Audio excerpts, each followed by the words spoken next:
Hi hello ಎಲ್ಲ ರಾಜ್ಯ ಸರ್ಕಾರಿ ನೌಕರರಿಗೆ ಮತ್ತು ಪಿಂಚಣಿದಾರರಿಗೆ ನಮಸ್ಕಾರ. ಸ್ನೇಹಿತರೆ, ಇವತ್ತಿನ ಒಂದು ವಿಡಿಯೋದಲ್ಲಿ ಒಂದು ಇಂಪಾರ್ಟೆಂಟ್ ಆಗಿರುವಂಥ ಅಪ್ಡೇಟ್ ಬರ್ತಾ ಇರುವಂಥದ್ದು. ಸರ್ಕಾರಿ ನೌಕರರಿಗೆ ಸಿಗಲಿದೆ ಮಾಸಿಕವಾಗಿ ₹1000. ಯಾಕೆ ಸಿಗುತ್ತೆ ಮತ್ತು ಯಾವ ರೀತಿಯಾದಂಥ ಯೋಜನೆ ಇದೆ?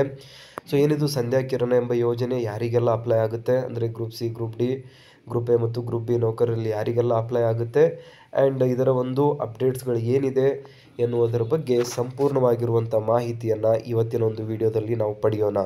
ಸೊ ದಯವಿಟ್ಟು ಈ ಒಂದು ಮಾಹಿತಿಯನ್ನು ಎಲ್ಲರೂ ಕೂಡ ಲೈಕ್ ಮಾಡಿ, ಚಾನಲ್ನ ಸಬ್ಸ್ಕ್ರೈಬ್ ಮಾಡ್ಕೊಳ್ಳಿ. ಆ್ಯಸ್ ಯೂಶ್ವಲ್ ಇಂಪಾರ್ಟೆಂಟ್ ಆಗಿರುವಂತಹ ಮಾಹಿತಿಯನ್ನು ನಾವು ಸರ್ಕಾರಿ ನೌಕರರೊಂದಿಗೆ ಶೇರ್ ಮಾಡ್ತಾ ಇರ್ತೀವಿ. ಸೊ ಸ್ನೇಹಿತರೆ, ನಮಗೆಲ್ಲರಿಗೂ ಗೊತ್ತಿರುವಂಥದ್ದು 7ನೇ ವೇತನ ಆಯೋಗದ ಅಧ್ಯಕ್ಷತೆಯನ್ನು ಹೊಂದಿರುವಂತಹ ಒಂದು ಸುಧಾಕರ್ ರಾವ್ ಅವರು ಕೊನೆಯ ವರದಿಯನ್ನು ನೀಡ್ತಾರೆ.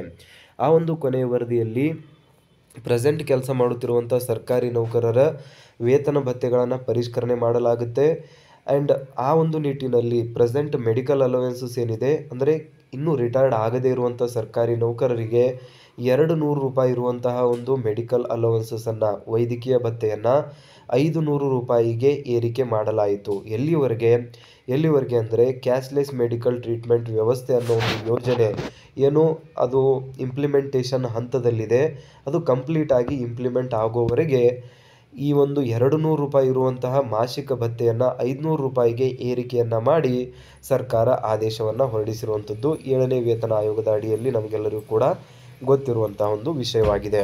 ಸೊ ಇನ್ನು ರಾಜ್ಯ ಸರ್ಕಾರಿ ನೌಕರದೇನೋ ಕರೆಕ್ಟಾಗಿ ಆಯಿತು, ಬಟ್ ಪಿಂಚಣಿದಾರರಿಗೆ ತುಂಬಾ ತೊಂದರೆಗಳಾಗ್ತಾಯಿತ್ತು. ಏನಕ್ಕಂದರೆ ಅವರಿಗೆ ಕ್ಯಾಶ್ಲೆಸ್ ಮೆಡಿಕಲ್ ಟ್ರೀಟ್ಮೆಂಟ್ ವ್ಯವಸ್ಥೆಯ ಒಂದು ಏನು ವ್ಯವಸ್ಥೆ ಇದೆ ಅದನ್ನು ನೀಡಲಾಗಲಿಲ್ಲ. ಸೊ ಹಾಗಾದರೆ ಕ್ಯಾಶ್ಲೆಸ್ ಮೆಡಿಕಲ್ ಟ್ರೀಟ್ಮೆಂಟ್ ವ್ಯವಸ್ಥೆಯನ್ನು ನೀಡಲಿಲ್ಲ ಅಂದರೆ ಆ ಒಂದು ರಾಜ್ಯ ಸರ್ಕಾರಿ ನೌಕರರು ಏನು ಪಿಂಚಣಿದಾರರಿದ್ದಾರೆ, ರಿಟೈರ್ಡ್ ಆಗಿರುವಂಥವರು, ಅವರಿಗೆ ಸಂಧ್ಯಾಕಾಲದಲ್ಲಿ ತುಂಬ ರೋಗ ರುಜಿನಗಳು ಬರ್ತಾ ಇರೋದರಿಂದ ಅವರ ಒಂದು ಮೆಡಿಕಲ್ ಅಲವೆನ್ಸಸ್ಸಲ್ಲೇ ಬಂದಿರುವಂಥ ಎಲ್ಲ ಪಿಂಚಣಿಯನ್ನು ವ್ಯಯ ಮಾಡಬೇಕಾಗಿರುವಂಥ ಪರಿಸ್ಥಿತಿ ಬಂತು.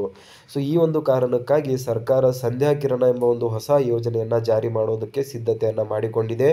ಯಾವ ರೀತಿಯಾಗಿ ಪ್ರೆಸೆಂಟ್ ಕೆಲಸ ಮಾಡುತ್ತಿರುವಂಥವರಿಗೆ ಕ್ಯಾಶ್ಲೆಸ್ ಮೆಡಿಕಲ್ ಟ್ರೀಟ್ಮೆಂಟ್ ವ್ಯವಸ್ಥೆ ಇದೆ, ಅದೇ ರೀತಿಯಾಗಿ ಸಂಧ್ಯಾ ಕಿರಣ ಎಂಬ ಹೊಸ ಯೋಜನೆ ಅಡಿಯಲ್ಲಿ ₹1000 ಮಾಸಿಕವಾಗಿ ಸರ್ಕಾರ ಒಂದು ಪಿಂಚಣಿದಾರರಿಗೆ ನೀಡುತ್ತೆ. ಆ ಒಂದು ಪಿಂಚಣಿದಾರರಿಗೆ ಅವರ ಒಂದು ಮೆಡಿಕಲ್ ಅಲವೆನ್ಸಸನ್ನು, ಮೆಡಿಕಲ್ ಭತ್ಯೆಗಳನ್ನು ಭರಿಸುವುದಕ್ಕಾಗಿ ₹1000 ನೀಡುವಂಥ ಒಂದು ಯೋಜನೆಯನ್ನು ಇಲ್ಲಿ ಜಾರಿ ಮಾಡೋದಕ್ಕೆ ಸಿದ್ಧತೆಗಳನ್ನು ನಡೆಸಿಕೊಂಡಿದೆ ಅಂತ ಹೇಳಲಾಗ್ತಾ ಇದೆ. ಸೊ ಇದು ಬೇಸಿಕಲಿ ಒಂದು ಇಂಪಾರ್ಟೆಂಟ್ ಆಗಿರುವಂಥ ಅಪ್ಡೇಟ್ ಬರ್ತಾ ಇರುವಂಥದ್ದು ಪಿಂಚಣಿದಾರರಿಗೆ ಸಿಹಿ ಸುದ್ದಿ ಅಂತಲೇ ಹೇಳ್ಬೋದು. ಸೊ ಇದ್ರ ಬಗ್ಗೆ ಏನು ಅನಿಸುತ್ತೆ ನಿಮಗೆ? ₹1000 ಒಂದು ಸ್ವಲ್ಪ ಕಡಿಮೆ ಅನಿಸುತ್ತೆ, ಏನಕ್ಕಂದರೆ ತುಂಬ ಜನ ಕಮೆಂಟ್ ಮಾಡ್ತಾಯಿದ್ರು ತುಂಬ ₹1000 ಅಂದರೆ ಕಡಿಮೆ ಆಗುತ್ತೆ, ಅಟ್ಲೀಸ್ಟ್ ₹5000 ಆದರೂ ಒಂದು ತಿಂಗಳಿಗೆ ಭರಿಸಬೇಕು ಅನ್ನೋ ಒಂದು ವಿಷಯ ಕೂಡ ಕೆಲವೊಂದಿಷ್ಟು ಪಿಂಚಣಿದಾರರು ಹೇಳ್ತಾ ಇದ್ದಾರೆ. ಕೆಲವೊಂದಿಷ್ಟು ಪಿಂಚಣಿದಾರರು ಕ್ಯಾಶ್ಲೆಸ್ ಮೆಡಿಕಲ್ ಟ್ರೀಟ್ಮೆಂಟ್ ವ್ಯವಸ್ಥೆಯನ್ನು ನಮಗೂ ಕೂಡ ಯಾವ ರೀತಿಯಾಗಿ ಪ್ರೆಸೆಂಟ್ ಕೆಲಸ ಮಾಡುತ್ತಿರುವಂಥ ಸರ್ಕಾರಿ ನೌಕರರು ನೀಡ್ತಾ ಇದ್ದಾರೆ, ನಮಗೂ ಕೂಡ ನೀಡಬೇಕು ಅನ್ನೋ ಒಂದು ಬೇಡಿಕೆಯನ್ನು ಕೂಡ ಇಡ್ತಾ ಇದ್ದಾರೆ. ಸೊ ನಿಮ್ಮ ಸಪೋರ್ಟ್ ಯಾವ ಕಡೆ ಇದೆ ಅಂತ ದಯವಿಟ್ಟು ಕಮೆಂಟಲ್ಲಿ ತಿಳಿಸಿ. ಸಿಗೋಣ ಮುಂದಿನ ಒಂದು ವಿಡಿಯೋದಲ್ಲಿ. ಜೈ ಹಿಂದ್, ಜೈ ಕರ್ನಾಟಕ.